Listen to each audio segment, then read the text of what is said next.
One thing that will always make your stuff look better is reference.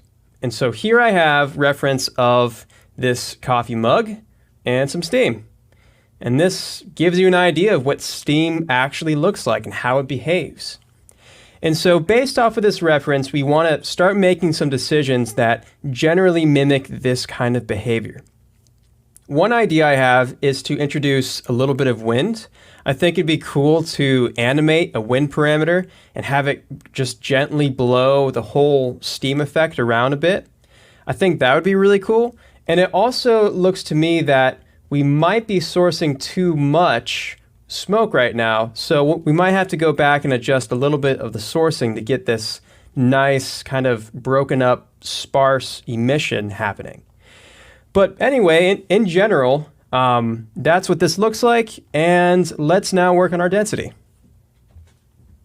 Right now we don't have any dissipation happening on the density field, so I think that's probably a good place to start. Let's make a copy of that, plug it in, change this to density, and then maybe we'll say evaporate by subtraction of 4, and see what that gives us just to start. So now we have our smoke evaporating at about that location. I think actually we probably don't want it going that much, so let's only do half of that. See what 2 does, and we'll go forward. In my mind, I'm picturing the smoke disappearing just about completely once it reaches the top of the box, right around that location. So actually I like this evaporate by subtraction of 2. Just to make it a little bit different than our temperature, let's say 1.75, and then maybe turn up this evaporation rate up here. So we'll have both of these effects happening simultaneously. And that'll just give us a little bit of a different result by doing that. So then maybe turn this down to 1, rely a little bit more on this evaporation rate thing. And this should give us about what we want. Maybe even a little bit less intense. We'll say 0.75. And I think that'll be just fine.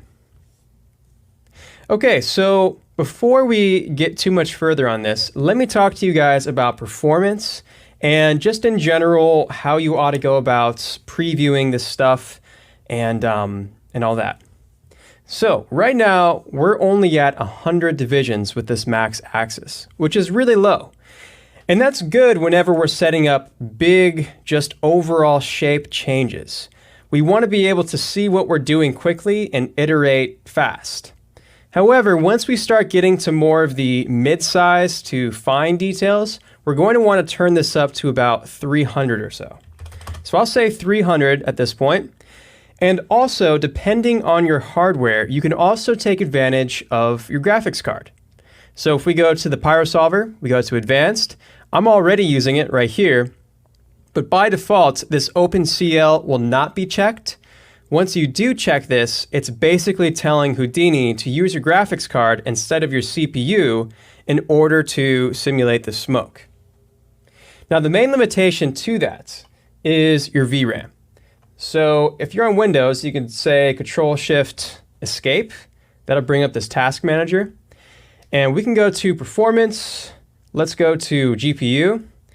And on this card, which is a 1080, I have 8 gigabytes of dedicated GPU memory. That's basically how much stuff I can put on my graphics card before things start failing. So if you're simulating with a lot of voxels, as you can imagine, at a certain point, you're going to get past 8 gigabytes of data. And once you get past that point, you'll see an error and your simulation won't work. So the name of the game here is to, by the end of this, use as much as your GPU memory as you can. And this will speed up your simulation times by quite a bit if you can get away with it. Now, if you don't have 8 gigabytes of GPU memory, then I probably wouldn't recommend using your GPU for any sort of final quality stuff, but it will save you a lot of time if you do have one that's powerful enough. Otherwise, if you uncheck this use OpenCL, it's going to rely on your CPU, which is right here.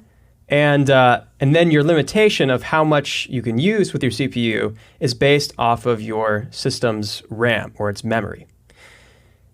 So anyway, that's just a little bit about that in case you don't know how that works. Since I have 8 gigs and I can use it, I'm going to say use OpenCL because it's a lot faster. Okay, so anyway, at 300, we're going to see a massive improvement in quality. So as you can see, this is what we currently have, and that's really cool. Let's also, while we're here, set up collisions with the coffee mug. Because towards the beginning here, you can kind of see this smoke going out, and we obviously don't want that.